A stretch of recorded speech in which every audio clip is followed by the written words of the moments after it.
Hello all, welcome to Dhruva competitive academy. నేను మీ ధృవ sir. Group 2కి prepare అయ్యేటటువంటి చాలామంది అభ్యర్థులకు ఉన్నటువంటి ప్రధానమైనటువంటి సమస్య ఏంటంటే, ఎంత చదివినా సరే ఎగ్జామ్లో కరెక్ట్గా ప్రజెంట్ చేయలేకపోవడం, సరిగ్గా గుర్తు పెట్టుకోలేకపోవడం, చదివింది ఎక్కువ కాలం గుర్తుండకపోవడం అనేది సమస్య అనేది ప్రతి యాస్పిరెంట్కి కామన్గా ఉంటుందండి. అయితే ఒక ర్యాంక్ వచ్చినటువంటి స్టూడెంట్ కూడా అందరిలాగే చదువుతాడు. కాకపోతే తను ఎక్కువ కాలం ఏ విధంగా గుర్తుపెట్టుకుంటున్నాడు, ఎగ్జామ్ టైంలో ఏ విధంగా ప్రజెంట్ చేయగలుగుతున్నాడనేది, ఎక్కువ కాలం ఏదైనా ఒక విషయాన్ని గుర్తుపెట్టుకోవాలంటే ఎలాంటి మెమరీ టెక్నిక్స్ వాడితే మనకి ఎక్కువ కాలం మంచిగా గుర్తుండి ర్యాంక్ సాధించవచ్చు అనేటటువంటి విషయాలని ఈ వీడియోలో డిస్కస్ చేద్దాం. వీడియోలోకి వెళ్ళే ముందు తప్పనిసరిగా మన Dhruva sir Dhruva academy YouTube ఛానల్ని సబ్స్క్రైబ్ చేయండి. అట్ ద సేమ్ టైం మీ ఫ్రెండ్స్కి షేర్ చేయండి. At the same time serious aspirants ఎవరైతే ఉన్నారో ఏపీపీఎస్సీ గ్రూప్ 2 పర్సనల్ ఇంటెన్సివ్ మెంటార్షిప్లో జాయిన్ అయ్యేవాళ్ళు, అదేవిధంగా individual courses AP history, science and technology, economy, ఇవన్నీ ఇండివిజువల్ కోర్సెస్ అండ్ టెస్ట్ సిరీస్లో జాయిన్ అయ్యేవాళ్ళు కింద మనకి డిస్క్రిప్షన్లో యాప్ లింక్ ఉంటుంది అండ్ టెలిగ్రామ్ గ్రూప్ లింక్ ఉంటుంది. అందులో మోర్ అప్డేట్స్ కోసం తప్పనిసరిగా జాయిన్ అవ్వండి. అయితే మనకి చదివింది ఎక్కువ కాలం ఎందుకు గుర్తుండట్లేదంటే దీనికి మెయిన్ రీజన్ ఏంటంటే ఫర్గెటింగ్ కర్వ్ అండి. ఈ ఫర్గెటింగ్ కర్వ్ని జర్మన్ సైకాలజిస్ట్ అయినటువంటి హెర్మన్ ఎబింగ్హాస్ అనేటటువంటి ఒక వ్యక్తి కనుక్కున్నాడు. ఈ ఫర్గెటింగ్ కర్వ్ అంటే ఏంటంటే, ఎవరైనా సరే మనం ఏదైనా ఒక కొత్త విషయాన్ని నేర్చుకున్నాం అనుకోండి, నేర్చుకున్నది 28 డేస్లో 80% అనేది మర్చిపోతామండి. మరుపు అనేది మానవ సహజమండి. అలాగని చదివింది మర్చిపోతే మనం ఎగ్జామ్లో కరెక్ట్గా పెర్ఫామ్ చేయలేం. అంటే మనం ఏ కొత్త విషయాన్ని నేర్చుకున్నా, ఫర్ ఎగ్జాంపుల్ ఈరోజు ఒక శాతవాహనులు అనేటటువంటి ఒక టాపిక్ చదివామనుకోండి, అది మనకి ఒక 1 మంత్ అంటే 28 to 30 డేస్ తర్వాత మనం మళ్ళీ శాతవాహనులు తిరిగేసామనుకోండి, అందులో 80% మనం మర్చిపోతామండి. కేవలం 20% మాత్రమే, అంటే 28 రోజుల్లో ఒక మనిషి ఏదైనా ఒక కొత్త విషయాన్ని నేర్చుకునేటప్పుడు 28 రోజుల తర్వాత ఆల్మోస్ట్ 80% అనేది ఎవాపరేట్ అయిపోతుందండి. కేవలం 20% మాత్రమే గుర్తుంటుందన్నమాట. అందుకే బిఫోర్ ఎగ్జామ్ మనం హెవీ బర్డెన్ అయిపోయి ఎగ్జామ్లో సరిగ్గా వాటిని రీకాల్ చేసుకోలేక ఫెయిల్ అవుతూ ఉంటాం. దీనికి సొల్యూషన్ ఏంటి? అయితే ఈ ఫర్గెటింగ్ కర్వ్ అంటే ఏంటనేది ముందు ఒకసారి క్లియర్గా ఎక్స్ప్లెయిన్ చేసి, ఈ మర్చిపోయేటటువంటి దాన్ని ఏ విధంగా మనం టెక్నిక్ యూస్ చేసి ఏదైనా ఒక విషయాన్ని ఎక్కువ కాలం ఎలా గుర్తుపెట్టుకోవాలనేటటువంటి టెక్నిక్స్ కూడా ఈ వీడియోలో మీకు క్లియర్గా చెప్తాం. ఏదైనా ఒక విషయాన్ని కొత్తగా నేర్చుకున్నప్పుడు ఆ సమయంలో మనకి 100% గుర్తుంటుందండి. నాకంతా బాగా వచ్చు, నేను బాగా చదివేశానను. అఫ్కోర్స్ దాని మీద ఆ కాన్సెప్ట్ మీద మీకు అండర్స్టాండింగ్ ఉన్నా సరే మీకు అనిపిస్తుంది 100% నేను గుర్తుంటుంది, నేను బెటర్గా చదివానని అనిపిస్తుంది. కానీ అదే విషయాన్ని మీరు మళ్ళీ మళ్ళీ రివిజన్ చేయకపోతే, రిపీట్ చేయకపోతే ఏమవుతుందంటే ఆ మెమరీ అనేది మెల్లమెల్లగా తగ్గిపోతుందన్నమాట. దీన్నే ఫర్గెటింగ్ కర్వ్ అంటారండి. ఫర్గెటింగ్ కర్వ్ అంటే మనం ఏదైనా ఒక విషయం నేర్చుకునేటప్పుడు 100% గుర్తున్నట్టు అనిపిస్తుంది. ఒక రోజు తర్వాత మనకి 60% మాత్రమే గుర్తుంటుందండి. అదే 1 వీక్ తర్వాత 30% మాత్రమే గుర్తుంటుంది. అండ్ 28 డేస్ తర్వాత కేవలం 20% మాత్రమే గుర్తుంటుంది. మిగతా 80% అనేది మర్చిపోతాం అనమాట. దీన్నే ఏమంటారంటే ఫర్గెటింగ్ కర్వ్ అంటారు. ఈ ఫర్గెటింగ్ కర్వ్లో మనకి 28 డేస్ని అంటే ఒక 1 మంత్ని ప్రామాణికంగా తీసుకుంటే ఫస్ట్ డే 100% ఉంటుంది. తర్వాత 20 మినిట్స్ తర్వాత 42% మర్చిపోతామండి. 1 అవర్ తర్వాత 56% మర్చిపోతాం. 1 డే తర్వాత 67% మర్చిపోతాం. అదే 1 వీక్ తర్వాత 75% ఎవాపరేట్ అయిపోతుంది. అదే 1 మంత్ తర్వాత 79 to 80% అనేది మనం మర్చిపోతూ ఉంటాం అనమాట. దీన్నే మనకి ఫర్గెటింగ్ కర్వ్ అంటారు. ఈ ఫర్గెటింగ్ కర్వ్ని ఎలా అధిగమించాలి ప్రతి ఒక్క స్టూడెంట్కి కూడా? అంటే మనం అనుకుంటాం గంటల తరబడి రోజుకి 14 గంటలు 16 గంటలు నేను చదువుతున్నాను, అద్భుతంగా చదివేస్తున్నాను, కానీ నేను ఎందుకు ఫెయిల్ అవుతున్నాను, నాకెందుకు ఎగ్జామ్స్లో తక్కువ మార్కులు వస్తున్నాయి? Only because of the reason ఏంటంటే ఈ ఫర్గెటింగ్ కర్వ్ని అధిగమించలేకపోవడమే. ఈ ఫర్గెటింగ్ కర్వ్ని అధిగమించాలంటే ఏం చేయాలి? దానికి కొన్ని టెక్నిక్స్ ఉంటాయి. అంటే చదివే విధానంలో చాలా మార్పులు జరగాలి. అందరూ ఏంటంటే కొంతమంది గుడ్డెద్దు చేల్లో పడినట్టు చదువుతారు. అంటే రోజంతా చదువుకుంటూనే ఉంటారు. కానీ మనం చూస్తే ఆ పర్సన్ చూస్తే తనేమో స్టేట్ టాపర్ ఏమో అన్నట్టు అంత గట్టిగా చదువుతాడు. కానీ ఎగ్జామ్‌లో మార్కులు చూస్తే అత్యవసర మార్కులు వస్తుంటాయి. అక్కడ లోపం ఎక్కడుందనంటే ఆ రీడింగ్ టెక్నిక్స్ కరెక్ట్‌గా చదవకపోవడం. మూస ధోరణిలో చదవడం. అంటే చదివింది ఎంతవరకు మైండ్‌లో గుర్తుంటుంది. అంటే చదివింది మనం ఎంతవరకు డైజెస్ట్ చేసుకుంటున్నాం అనేటటువంటి విషయాన్ని పట్టించుకోకుండా చదువుతూనే ఉంటారు. పుస్తకాలు మార్చుతూనే ఉంటారు. పుస్తకాలు నేను కంప్లీట్ చేస్తున్నామని చెప్తారు. నేను అన్నీ చదివేశామని చెప్తారు. ఎగ్జామ్ హాల్‌కెళ్ళిన తర్వాత బోర్లా పడుతూ ఉంటారన్నమాట. ఓన్లీ బికాజ్ ఆఫ్ ఈ మెమరీ అంటే ఈ ఫర్గెటింగ్ కర్వ్‌ని అధిగమించలేకపోవడమే. అంటే మార్పుని అంగీకరించలేకపోవడం. అంటే నేను కరెక్ట్‌గా చదివింది చదువుతున్నాను గానీ, అది ఎంతవరకు నా మైండ్‌లో ఉంటుంది, నిలబడుతుంది అనేటటువంటి విషయాన్ని వీళ్ళు పట్టించుకోరు. పట్టించుకోకుండా ఏంటంటే గుడ్డెద్దు చేల్లో పడినట్టు చదువుతారండి. 4,00,000 మంది గ్రూప్ 2 రాస్తే అందులో సీరియస్ క్యాండిడేట్ 4,000 మందే ఉంటారు. ఫైనల్ ఎగ్జామ్ మనకి 750 పోస్టులు మాత్రమే ఉంటాయి. ఆ 750 మంది మాత్రమే ఫైనల్‌లో నిలబడతారండి. ఆ నిలబడడానికి కారణం ఏంటి? ఆ 750 మంది చదివింది కరెక్ట్‌గా ఎగ్జామ్‌లో ప్రెజెంట్ చేయగలిగారు. చదివిన దాన్ని కరెక్ట్‌గా ఎగ్జామ్ హాల్‌లో గుర్తు తెచ్చుకోగలిగారు. ఆ గుర్తు తెచ్చుకోవడానికి ద మెయిన్ టెక్నిక్స్ ఏంటంటే, ఈ ఫర్గెటింగ్ కర్వ్‌ని అధిగమించడానికి మనకి అనేక రకమైనటువంటి టెక్నిక్స్ ఉన్నాయి. చదివే విధానంలో మార్పులు రావాలి. అదేవిధంగా రివిజన్స్ కరెక్ట్‌గా పడాలి. ఇలాంటి టెక్నిక్స్ అన్నీ కూడా మీకు ఇక్కడ క్లియర్‌గా ఎక్స్‌ప్లెయిన్ చేస్తాను. ఫస్ట్‌ది మెమరీ ప్యాలెస్ అంటారండి. ఈ మెమరీ ప్యాలెస్ టెక్నిక్ ఏంటంటే, మనం ఏదైనా చదువుతునేటప్పుడు ఏంటంటే, మనం ఏం చేస్తామంటే, ఒక పెన్నో లేదంటే ఒక హైలైటర్ పట్టుకొని అలాగ లైన్లు బట్టి చదువుకుంటూ వెళ్తాం. అంటే ఏంటంటే అక్కడ గుడ్డెద్దు చేల్లో పడ్డట్టు చదవడమే తప్ప గానీ, ఏదో సిలబస్‌ని కంప్లీట్ చేయాలనేటటువంటి తాపత్రయం తప్ప, అసలు నేను చదివింది నాకు అర్థమవుతుందా? నాకు చదివింది నాకు ఎంతవరకు గుర్తుంటుంది? అనేటటువంటి విషయాన్ని మర్చిపోతూ చదువుతూ ఉంటారు. అలా కాకుండా ఏదో బోరింగ్‌గా, ఏదో మెకానికల్‌గా చదవడం కాకుండా, చదివే విషయాలని విజువలైజ్ చేసుకోవాలి. వెరీ, వెరీ, వెరీ ఇంపార్టెంట్ అండి. విజువలైజేషన్ టెక్నిక్ దీన్నే మెమరీ ప్యాలెస్ అంటారు. అంటే ఏదైనా ఒక దాన్ని చదువుకునేటప్పుడు ఫర్ ఎగ్జాంపుల్ మనం ఒక కొత్త ప్రాంతానికి వెళ్ళామనుకోండి. ఆ కొత్త ప్రాంతానికి వెళ్ళిన తర్వాత తిరిగి రిటర్న్ రావాలి. మనం ఒక్కరమే వెళ్ళామనుకోండి. మనం ఏం చేసుకుంటాం? ఎక్కడెక్కడైతే ఇంపార్టెంట్ ప్లేసెస్ ఉన్నాయో, ఇంపార్టెంట్ స్పాట్స్ ఉన్నాయో, ఆ స్పాట్స్‌ని మైండ్‌లో ఏం చేసుకుంటామంటే మెమరీలో గుర్తుపెట్టుకుంటాం. ఓకే. పలానా దగ్గర ఒక షాప్ ఉంది. అది. లేదంటే అంతకంటే ఒక ముందుకెళ్తే ఇంకొక షాప్ ఉంది. అంతకంటే ముందుకెళ్తే ఒక చెట్టు ఉంది. అంతకంటే ముందుకెళ్తే ఇంకేదో ఉంది. అని మనం ఏంటంటే ఒక బండ గుర్తులను పెట్టుకుంటాం. ఒక దారిని గుర్తుపెట్టుకునేటప్పుడు బండ గుర్తులు పెట్టుకుంటాం. అదే విధంగా ఈ మెమరీ ప్యాలెస్‌లో కూడా ఏంటంటే ఏదైనా ఒక విషయాన్ని గుర్తుపెట్టుకునేటప్పుడు visualization is very, very important అండి. ఫర్ ఎగ్జాంపుల్ మీకు హరప్పా నాగరికత చదువుతున్నప్పుడు రాఖీగిరి అనేటటువంటి ఒక పదం వచ్చిందనుకోండి. రాఖీగిరి అనేటటువంటి పదం మీకు నార్మల్‌గా చదువుకుంటూ ఎళ్తే ఇక్కడ ఇలా మనం ఏంటంటే అక్కడ అండర్‌లైన్ చేసుకుంటూ, చదువుకుంటూ లేదంటే హైలైట్ చేసుకుంటూ వెళ్ళిపోతే మనకి గుర్తుండదది. అక్కడ ఒకసారి రాఖీగిరి అనేటటువంటి పదాన్ని ఒకసారి చూడండి. పదాన్ని చూస్తే మీకు రాఖీ గిరి అంటే చేతిలో రాఖీ అని గుర్తుపెట్టుకున్నారనుకోండి. మనకి రాఖీ అంటే రాఖీ కట్టుకునేటటువంటి రాఖీ. అంటే మనం చదువుతున్నటువంటి టేబుల్ మీద ఎవరో ఒకరు తెచ్చి ఒక రాఖీ పెట్టారు. ఆ విధంగా విజువలైజ్ చేసుకొని అంటే మన టేబుల్ మీద ఒక రాఖీ పడితే ఎలా ఉంటుంది అని ఊహించుకున్నాం అనుకోండి. అదేంటంటే మళ్ళీ మీకు రేపెప్పుడైనా సరే ఆ పాయింట్ చదివినప్పుడు సడన్‌గా ఫ్లాష్‌గా మనకు ఒక రాఖీ పడినట్టు గుర్తొస్తదండి. లేదంటే రాక్ అంటే ఒక రాయి పడింది. రాఖీ అంటే ఒక రాక్ అంటే ఒక రాయి పడింది. సడెన్‌గా ఒక పైనుంచి ఒక కింద ఒక రాయి పడిందని ఊహించుకున్నామనుకోండి. ఈ రాఖీగిరి అనేటటువంటి పదం మీరు జన్మలో మర్చిపోలేరు. అలా గుర్తుంటుందనమాట. ఈ విధంగా ఏదైనా ఒక చదువుతున్నటప్పుడు ఒక కథలాగా లేదంటే ఆ పర్టిక్యులర్ సిట్యుయేషన్‌ని ఊహించుకొని లేదంటే ఒక బండ గుర్తుల్లాగా ఊహించుకొని విజువలైజ్ చేసుకుంటే కళ్ళు మూసుకొని విజువలైజ్ చేసుకుంటే మీకు ఎక్కువ టైం గుర్తుంటుందనమాట. ఈ విధంగా ఏదైనా ఒక కష్టమైనటువంటి పదం గుర్తుపెట్టుకోవాలనుకోండి. అలాంటప్పుడు ఏంటంటే చాలా ఈజీగా గుర్తుంటుందండి. అంటే ఏదైనా మనం గుర్తుపెట్టుకోలేనటువంటి అంశాలు గానీ, ఏవైనా బాగా కాంప్లెక్స్‌గా అనిపించేటటువంటి విషయాలను మనం గుర్తుపెట్టుకోవాలంటే ఈ మెమరీ ప్యాలెస్ అనేది ది బెస్ట్ టెక్నిక్ అండి. అంటే ఊహించుకోవడం. అంటే ఏం చదివినా సరే విజువలైజ్ చేసుకోవడం. అంటే ఆ పాయింట్‌ని లేదా ఒక ప్రాంతం గురించి చదువుకునేటప్పుడు ఆ ప్రాంతాన్ని మనసులో ఊహించుకోవడం.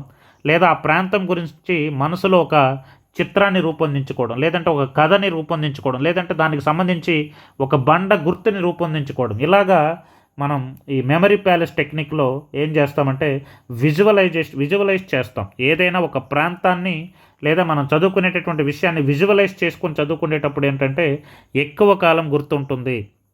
దీన్నే మెమరీ ప్యాలెస్ అంటారు. ఈ విధంగా మనకి రాఖీగిరి అంటే రాఖీ వచ్చి పడినట్టు, లేదంటే ఒక రాయి వచ్చి పడినట్టు అంటే ఇమ్మీడియట్‌గా మీకు ఎగ్జామ్ హాల్‌లో క్లియర్‌గా గుర్తుంటుంది. అంటే రాఖీగిరి అని మీకు మనకి ఆ క్వెషన్ గుర్తు రాగానే ఇమ్మీడియట్‌గా మీ మైండ్‌లో ఫ్లాష్‌గా మెమరీ అనేది ఏమవుతుందంటే ఫ్లాష్ అవుతుందన్నమాట. ఈజీగా గుర్తుంటుంది. తర్వాత నెక్స్ట్ నిమోనిక్స్ అండ్ యాక్రోనిమ్స్ అండి. చిన్న చిన్న కోడ్స్ పెట్టుకోవాలి. కొన్ని మనం ఏంటంటే ఒక క్రోనాలజిక్ ఆర్డర్ గానీ, ఒక క్రోనాలజీ ఆర్డర్ గానీ, లేదంటే పర్టిక్యులర్ ఆర్టికల్స్ గానీ, లేదంటే ఏదైనా ఒక రాష్ట్రపతులు గానీ, లేదంటే ఒక ప్రధానమంత్రులు గానీ, లిస్ట్ ఆఫ్ ఈవెంట్స్‌ని లేకపోతే లిస్ట్ ఆఫ్ సిట్యుయేషన్స్‌ని మనం గుర్తుపెట్టుకోవాలనుకోండి, అన్నింటిని గుర్తుపెట్టుకోవడం చాలా కష్టం. అలాంటప్పుడు ఏంటంటే చిన్న చిన్న కోడ్స్ వాడాలి. ఇప్పుడు ఫర్ ఎగ్జాంపుల్ గంగా నదికి ఎడమ వైపు ఉన్నటువంటి ఉపనదులేవి, గంగా నదికి కుడి వైపు ఉన్నటువంటి ఉపనదులేవి, ఇలాంటి ఉపనదులు గుర్తుపెట్టుకునేటప్పుడు పెద్ద లిస్ట్ వస్తుంది. లేదా సింధు నది మనకి లెఫ్ట్ బ్యాంక్‌లో ఏ రివర్స్ ఉన్నాయి, ఏ ఉపనదులు ఉన్నాయి, అదేవిధంగా రైట్ బ్యాంక్‌లో ఏ ట్రిబ్యూటరీస్ ఉన్నాయి అనేది గుర్తుపెట్టుకునేటప్పుడు ఏంటంటే మనకి వాటన్నింటిని గుర్తుపెట్టుకోవడం కష్టమవుతుంది. అలాంటప్పుడు ఏంటంటే చిన్న చిన్న నిమోనిక్స్ అండ్ యాక్రోనిమ్స్ అంటే చిన్న చిన్న కోడ్స్ లాగా పెట్టుకోవాలి. అంటే కష్టమైనటువంటి సమాచారాన్ని సులభమైనటువంటి పదాలుగా మార్చుకోవాలి. ఫర్ ఎగ్జాంపుల్ భారత రాజ్యాంగంలో మొత్తం 12 షెడ్యూల్స్ ఉన్నాయండి. ఆ 12 షెడ్యూల్స్‌ని మనం ఇమ్మీడియట్‌గా గుర్తుపెట్టుకోవాలంటే కష్టం. దానికి ఒక చిన్న కోడ్‌ని గుర్తుపెట్టుకున్నాము. Tears of old PM. Tears of old PM అంటే 12 షెడ్యూల్స్.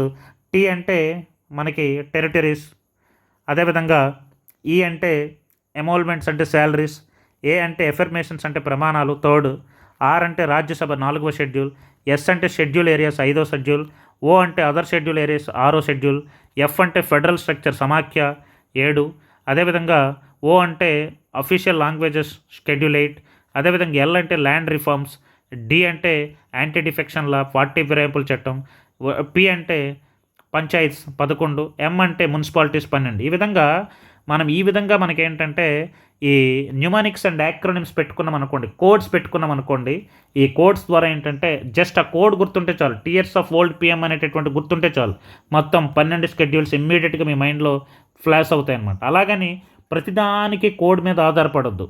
మీరు గుర్తుపెట్టుకోగలిగేటటువంటి అవకాశం ఉన్నటువంటి దాన్ని గుర్తుపెట్టుకోవడానికే ట్రై చేయండి. ఇలా మనకేంటంటే కష్టమైనటువంటి సమాచారాన్ని సులభంగా గుర్తుపెట్టుకోవాలంటే ఇలాంటి కోడ్స్ పెట్టుకోండి.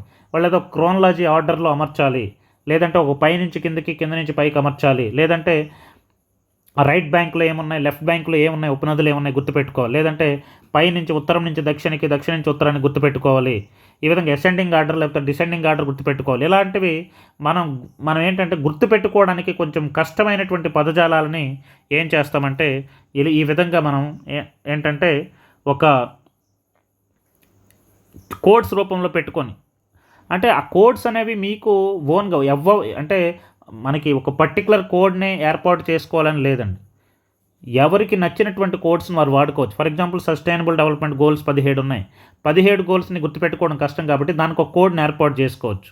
లేదంటే ఇలాంటి షెడ్యూల్స్ 12 ఉన్నాయి. ఈ 12 షెడ్యూల్స్ గుర్తుపెట్టుకోవడానికి ఒక కోడ్‌ని ఏపీ హిస్టరీలో గానీ, సైన్స్ అండ్ టెక్నాలజీలో గానీ ఇలా ఏంటంటే పెద్ద లిస్ట్ ఆఫ్ ఈవెంట్స్‌ని లేదా లిస్ట్ ఆఫ్ సిట్యుయేషన్స్‌ని ఇలాంటివి గుర్తుపెట్టుకోవాలనుకునేటప్పుడు ఏమవుతుందంటే ఇలాంటి కోడ్స్‌ని మీరు పెట్టుకుంటే చాలా ఈజీగా గుర్తుంటుందండి. ఇది మనకేంటంటే న్యూమానిక్స్ అండ్ యాక్రోనిమ్స్ ద్వారా గుర్తుపెట్టుకోవచ్చు. తర్వాత next active recall method. This is the most important method అండి. ఏదైనా ఒక విషయాన్ని లాంగ్ టర్మ్ మైండ్లో మనం పెట్టుకోవాలంటే యాక్టివ్ రీకాల్ మెథడ్ అనేది ద బెస్ట్ సొల్యూషన్. అంటే ఏంటంటే చదివిన విషయాన్ని మళ్ళీ మళ్ళీ చదవకుండా, అంటే ఫర్ ఎగ్జాంపుల్ ఒక పేజీ చదివారనుకోండి, శాతవాహనంలో గౌతమిపుత్ర శాతకర్ణి గురించి చదివారనుకోండి, ఒక్కసారి మొత్తం మీరు చదివిన తర్వాత దాన్నే మళ్ళీ మళ్ళీ మళ్ళీ రిపిటేటివ్గా అక్కడే మెకానికల్గా చదివితే మీకు పెద్ద ఉపయోగం ఉండదండి. జస్ట్ ఏంటంటే ఒక పేజు మీరు చదివారు కదా, చదివిన తర్వాత ఏంటంటే ఒక పేపర్ తీసుకొని, ఒక పెన్ను పేపర్ తీసుకొని అందులో ఉండేటటువంటి మెయిన్ ఇంపార్టెంట్ పాయింట్స్ అన్నీ ఎంతవరకు గుర్తున్నాయో ఒక్కసారి మీరు ఏంటంటే బుక్ క్లోజ్ చేసేయండి. బుక్ క్లోజ్ చేసేసి పర్టికులర్ పేజ్లో నీకు చదివిందంతా కూడా ఎంతవరకు గుర్తుండనేది జస్ట్ రఫ్, ప్రతిదీ రాయాల్సిన అవసరం లేదు. జస్ట్ కీ పాయింట్స్ మీకు ఎంతవరకు ఆబ్జెక్టివ్ క్వశ్చన్ పేపర్ కాబట్టి జస్ట్ కీ పాయింట్స్ మైండ్లో ఉంటే చాలు. గౌతమిపుత్ర శాతకర్ణి 23వ రాజు, గౌతమిపుత్ర శాతకర్ణి బిరుదులు ఏమున్నాయి గుర్తున్నాయి లేదా క్లియర్గా చూసుకోవాలి. లేదా గౌతమిపుత్ర శాతకర్ణి కాలంలో వచ్చినటువంటి శాసనాలు ఏంటి, లేదంటే గౌతమిపుత్ర కాలం లాంటి రాజ్య విస్తీర్ణం ఎంతవరకు ఉంది, ఏ ఏ రాజ్యాలు ఉన్నాయి. ఈ విధంగా మనం కళ్ళు మూసుకొని గుర్తుపెట్టుకుంటే, లేదంటే జస్ట్ ఒక పెన్ను పేపర్ తీసుకొని రాసుకున్నాం అనుకోండి, మీ మైండ్కి మీరు ప్రెజర్ ఇస్తారు. అంటే మీ మైండ్లో ఉండేటటువంటి విషయం ఎంతవరకు బయటకు వస్తుందని చెక్ చేస్తారు. అప్పుడు ఒకసారి మీరు మెయిన్ బుక్ ఓపెన్ చేసిన తర్వాత చూస్తే ఏ ఏ పాయింట్లు మీకు గుర్తు రాలేదో ఆ పాయింట్ని జస్ట్ కొంచెం హైలైట్ చేసుకుంటే అవి ఎక్కువ కాలం గుర్తుండట్లేదని మీకు గుర్తుంటుంది. దానికి ఒక సెపరేట్ కలర్ పెట్టుకొని మీరు హైలైట్ చేసుకున్నారనుకోండి, మళ్ళీ రేపు రివిజన్ చేసుకునేటప్పుడు ఆ పాయింట్స్ని కరెక్ట్గా మీరు చూస్తే మీకు అర్థమైపోతుంది. అంటే మీ మైండ్లో ఏ పాయింట్స్ ఉన్నాయి, ఏ పాయింట్స్ ఎవాపరేట్ అయిపోయాయని క్లియర్గా గుర్తు చేసుకోవడానికి ఈ యాక్టివ్ రీకాల్ మెథడ్ అనేది చాలా యూటిలైజ్ అవుతుందండి. ఇది వన్ ఆఫ్ ద మెథడ్. తర్వాత ఏంటంటే పుస్తకం మూసేసి గుర్తు తెచ్చుకోవడం. ఫర్ ఎగ్జాంపుల్ ఒక పేజ్ చదివారనుకోండి, ఆ పేజ్ చదివిన తర్వాత అందులో ఎంతవరకు గుర్తుందని తెలుసుకోవడానికి ఆ పుస్తకం మూసేసి జస్ట్ కళ్ళు మూసుకొని ఏం చేస్తామంటే అందులో ఎంతవరకు మనకి గుర్తుందనేది ఒక్కసారి మెమరైజ్ చేసుకోండి. మెమరైజ్ చేసుకున్న తర్వాత ఏమవుతుందంటే మీకు చాలా పాయింట్స్ అనేవి ఆల్రెడీ గుర్తుంటాయి. ఏవైతే గుర్తులేవో ఆ గుర్తులేనటువంటి పాయింట్స్ని ఒక్కసారి పేపరు మళ్ళీ బుక్ ఓపెన్ చేసి చూస్తే మీకేంటంటే ఏవి ఇంపార్టెంట్ పాయింట్స్ మీకు గుర్తులేదు వాటిని అండర్లైన్ చేసుకొని తర్వాత నెక్స్ట్ రివిజన్ చేసేటప్పుడు వాటి మీద ఎక్కువ ఏంటంటే రివిజన్ చేయడానికి ప్రయత్నించవచ్చు. తర్వాత చదివేటప్పుడే ముఖ్యం అనుకునేటటువంటి పాయింట్స్ మీద మీకు మీరే ప్రశ్నలు వేసుకోవాలి. ఫర్ ఎగ్జాంపుల్ ఒక లైన్ చదివారనుకోండి, శాతవాహనుల యొక్క 23వ రోజు గౌతమిపుత్ర శాతకర్ణి అంటే ఆ లైన్ చదివేటప్పుడే మీకు ఎగ్జామినర్ క్వశ్చన్ ఎలా ఇస్తాడని మీకు మీరే క్వశ్చన్ వేసుకోవాలి. లేదంటే నేను క్వశ్చన్ తయారు చేస్తానంటే సార్ ఏ విధంగా క్వశ్చన్ తయారు చేయొచ్చు, లేదంటే ఒక లైన్ ఒక సెంటెన్స్ చదివినప్పుడు ఆ సెంటెన్స్ మీద ఎలాంటి క్వశ్చన్స్ రావచ్చు అంటే మ్యాచింగ్ క్వశ్చన్స్ వస్తాయా, లేదంటే conclusion and statement and conclusion type వస్తుందా, లేదంటే assertion reason type of question వస్తుందా, లేదంటే డైరెక్ట్ క్వశ్చన్ వస్తుందా, లేదంటే ఫ్యాక్చువల్ క్వశ్చన్ వస్తుందా, లేదంటే క్రానలాజికల్ ఆర్డర్లో క్వశ్చన్ వస్తుందా. ఈ విధంగా ఏంటంటే మీకు క్వశ్చన్ని మీరు వేసుకోవాలి. అలా ఎలాంటి క్వశ్చన్స్ వస్తాయని తెలియాలంటే మీరు ప్రీవియస్ ఇయర్ క్వశ్చన్స్ని తప్పనిసరిగా అనాలిసిస్ చేయాలి.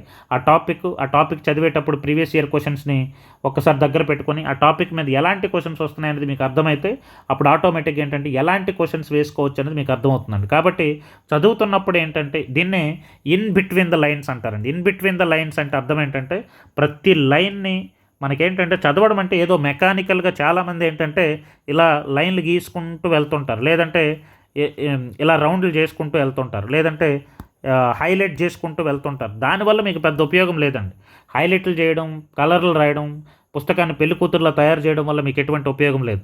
మీరు చదివింది ఎంతవరకు గుర్తుంటుందనేది మీరు క్వశ్చన్ వేసుకుంటే మీరు ఒక మెట్టు ఎక్కేసినట్టే. 50% ఆఫ్ ద ఏంటంటే ర్యాంక్ మీకు వచ్చేసినట్టే. కాబట్టి మీకేంటంటే ఒకటి చదువుతునేటప్పుడు మీరుగా క్వశ్చన్స్ వేసుకునేటప్పుడు ఏమవుతుందంటే మీలో అనలైటికల్ పవర్ పెరుగుతుంది. క్వశ్చన్ పేపర్ ఎలా ఇచ్చినా సరే సాల్వ్ చేయగలిగేటటువంటి సామర్థ్యం అనేది పెరుగుతుంది. తర్వాత నెక్స్ట్ ఫెన్మెన్ టెక్నిక్. ఈ ఫెన్మెన్ టెక్నిక్ కూడా ఏంటంటే ఇప్పుడు ఇది ఒక బెస్ట్ టెక్నిక్ అండి. ఈ టెక్నిక్ ఏంటంటే ఇది ఒక యాక్టివ్ రీకాల్ టెక్నిక్. మీరు ఏదైనా ఒక విషయాన్ని చదివినప్పుడు ఆ చదివేటటువంటి విషయాన్ని వేరే వాళ్ళకి నువ్వు ఎక్స్ప్లెయిన్ చేయగలిగేవనుకోండి, ఆ టాపిక్ మీద మీకు చాలా మంచి పట్టు ఉన్నట్టు అర్థం.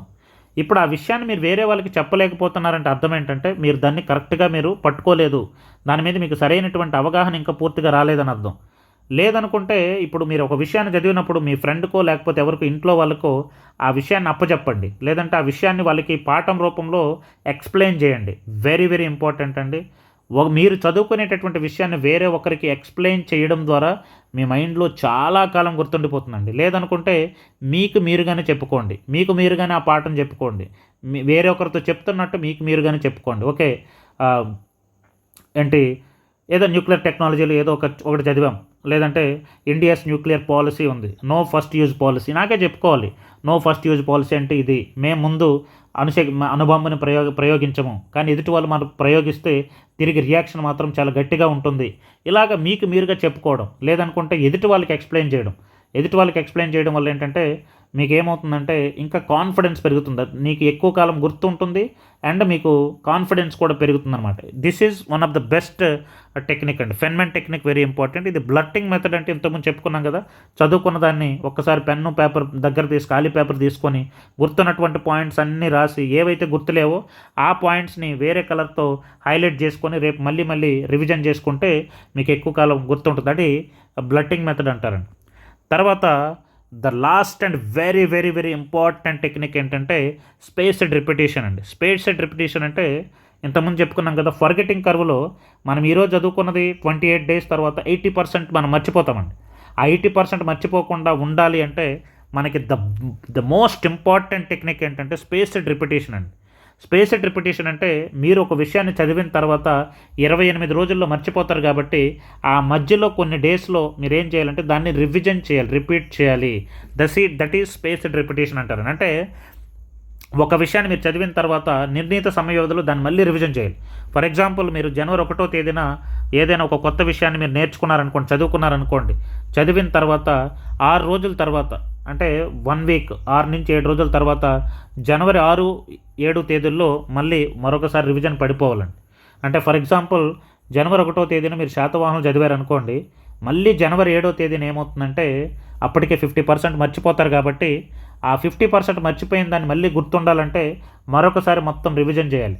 ఫస్ట్ టైం మీరు ఏంటి చదివినప్పుడే చాలా క్షుణ్ణంగా చాలా సాలిడ్గా చదవండి. మీరు ఫస్ట్ టైం చదివినప్పుడు చాలామంది ఏంటంటే చదువుతున్నాం కదా అనేది ఏదో ఒకటి చదువుకుంటూ వెళ్తారు, పుస్తకాలు పేపర్లు తిరిగేస్తూ ఉంటారు తప్ప కానీ దానివల్ల ఉపయోగం లేదండి.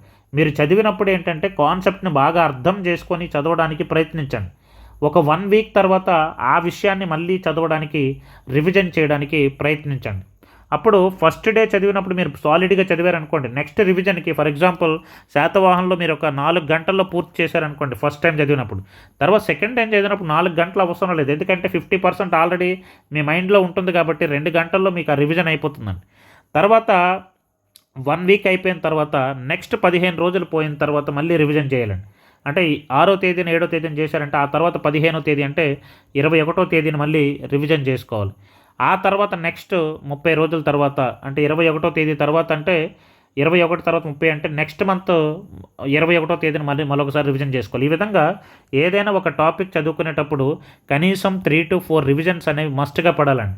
ఆ 3 to 4 రివిజన్స్ పడినప్పుడు ఎట్టి పరిస్థితుల్లో ఏమవుతుందంటే మీకు ఎక్కువ కాలం గుర్తుంటుంది. దీనికి ఏంటంటే ఇంకొక విధం షార్ట్ నోట్స్ కూడా రాసుకోవచ్చు. ఏంటంటే మనం శాతవాహనం మొత్తాన్ని కంప్లీట్గా మీకు బిఫోర్ ఎగ్జామ్ రివైజ్ చేయాలంటే చాలా కష్టం. మీ దగ్గర ఒక మెయిన్ నోట్స్ ఉండాలి. తర్వాత బిఫోర్ ఎగ్జామ్ స్పీడ్గా రివైజ్ చేయడానికి ఒక షార్ట్ నోట్స్ ఉండాలి. ఆ షార్ట్ నోట్స్ కూడా ఎలా ఉండాలంటే చాలామంది ఏంటంటే మళ్ళీ మెయిన్ నోట్స్నే మళ్ళీ చిన్న అక్షరాలతో రాస్తారు. చిన్న అక్షరాలు రాసినప్పుడు ఏంటంటే సైజ్ తగ్గుతుంది, పేపర్ తగ్గుతుంది అని, కానీ అందులో కంటెంట్ తగ్గుతుంది. మీరు only key points and important points రాసుకోవాలి. మనకి ఎప్పుడైనా షార్ట్ నోట్స్లో ఏంటంటే మీకు ఏదైతే గుర్తుండదో అది రాసుకోవాలి అండ్ ఏదైతే మోస్ట్ ఇంపార్టెంటో అది రాసుకోవాలి, అంతే తప్ప కానీ ప్రతిదీ శాడభారతంలాగా మళ్ళీ మళ్ళీ రాసుకుంటే ఉపయోగం ఉండదండి. కాబట్టి షార్ట్ నోట్స్ ఫర్ ఎగ్జాంపుల్ మీకు 30 పేజీల కంటెంట్ మీరు ఫస్ట్ టైం చదివారనుకోండి, అందులో 110 అంటే 30/10 3 పేజీలకి షార్ట్ నోట్స్ వచ్చేయాలండి. 50 పేజీల కంటెంట్ చదివారనుకోండి, 5 నుంచి 10 పేజీలకి మీకు కంటెంట్ అనేది ఏంటంటే షార్ట్ నోట్స్ రావాలండి. అంటే అందులో ఉండేటటువంటి వెరీ ఇంపార్టెంట్ కీ పాయింట్స్ మీకు ఆల్రెడీ ముందే చెప్పుకున్నాను, 80:20 ఫార్ములా. మనకి ప్రతి టాపిక్లో కూడా 20% of the most high yield topics ఉంటాయి, మోస్ట్ ఇంపార్టెంట్ టాపిక్స్ ఉంటాయి. ఆ 20% పర్ఫెక్ట్గా మీరు చదవగలిగితే గుర్తుపెట్టుకోగలిగితే 80% ఆఫ్ ద రిజల్ట్ వచ్చేస్తుందండి.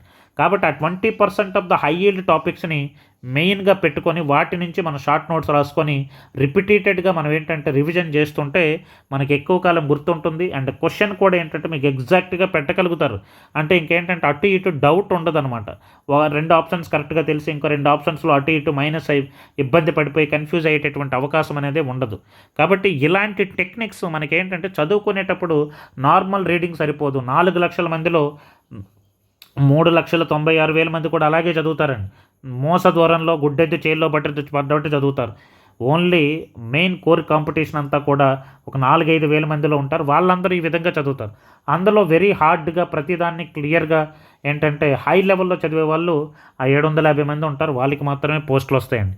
కాబట్టి చదివే విధానంలో మార్పు తెచ్చుకోండి. మీకు ఆల్రెడీ ఒక ప్రాబ్లం ఉంటే మీకు మెమరీ అనేది గుర్తుండట్లేదు అని అంటే మీ చదివే విధానం మార్చుకోండి. ఏదైనా ఒక టాపిక్లో ఏది పడితే అది చదవకుండా ఫస్ట్ బేసిక్స్ అర్థం చేసుకోండి. సిలబస్ని దగ్గర పెట్టుకోండి. సిలబస్లో ఉండేటటువంటి ప్రతి పాయింట్ దాని బేసిక్స్ బాగా అర్థం చేసుకోండి. అండ్ ప్రీవియస్ ఇయర్ క్వశ్చన్స్ని ఒకసారి చూడండి, అనాలిసిస్ చేయండి. ఏ టాపిక్ నుంచి క్వశ్చన్స్ ఎలా వస్తున్నాయో అర్థం చేసుకోండి. తర్వాత ఏం చేయాలంటే ఈ ఈ మెమరీ టెక్నిక్స్ని యూటిలైజ్ చేయండి. తర్వాత టెస్ట్ సిరీస్ బాగా ప్రాక్టీస్ చేయండి. అట్ ద సేమ్ టైం ఒక స్పేస్డ్ రివిజన్స్ అనేవి పర్ఫెక్ట్గా చేసుకోండి. ప్రామాణిక పుస్తకాలు ఎంచుకోండి. మల్టిపుల్ బుక్స్ ఎంచుకోవద్దు. ఒక కంటెంట్కి, ఒక సబ్జెక్ట్కి ఒక బుక్కి ఒక ప్రామాణికమైనటువంటి పుస్తకమే ఎంచుకోండి. లేదు ఒక 4-5 పుస్తకాలు చదవాల్సి వస్తే ఒక పుస్తకాన్ని బేస్గా పెట్టుకొని మిగతా 3-4 పుస్తకాల్లో ఉండేటటువంటి ఇంపార్టెంట్ పాయింట్స్ని అదే పుస్తకంలోనికి నోట్ డౌన్ చేసుకోండి. అప్పుడు ఏమవుతుందంటే ఒకే పుస్తకం స్టాండర్డ్ అవుతుంది. అదే పుస్తకాన్ని మనకి నెంబర్ ఆఫ్ టైమ్స్ రిపీటెడ్గా చదివితే ఫోటోగ్రఫిక్ మెమరీ ఏర్పడుతుంది. ఎగ్జామ్ హాల్లో మీకు ఏం చదివినా సరే గుర్తుంటుందండి. కాబట్టి ఇలాంటి మెమరీ టెక్నిక్స్ అన్నీ వాడి క్లియర్గా మీరు ఫైనల్ ఎగ్జామ్ని క్రాక్ చేయండి. ఎట్టి పరిస్థితుల్లో చెప్తున్నాను, నేను ఇచ్చేటటువంటి ప్రతిదీ కూడా, నేను చెప్పేటటువంటి ప్రతి మాట కూడా సైంటిఫికల్లీ ప్రూవ్డ్ అయితేనే మాట్లాడతాను. ఏదో ఒక సొల్లు కబుర్లు చెప్పడానికి నేను వీడియో చేయట్లేదు. ఈ వీడియో మీకు డెఫినెట్లీ ఉపయోగపడుతుంది. అండ్ మీరు సేవ్ చేసి పెట్టుకోండి, మీ ఫ్రెండ్స్ కూడా షేర్ చేయండి. డెఫినెట్లీ వీడియో మీకు బిఫోర్ ఎగ్జామ్ వరకు కూడా ఇది ఒక వెపన్లా ఉపయోగపడుతుందండి. థ్యాంక్ యూ అండి. Thank you so much. For more videos తప్పనిసరిగా సబ్స్క్రైబ్ చేయండి. మన ఛానల్ని సబ్స్క్రైబ్ చేయండి, షేర్ చేయండి, మీ ఫ్రెండ్స్ అందరికీ తెలియచేయండి. Thank you so much. Me Dhruva sir.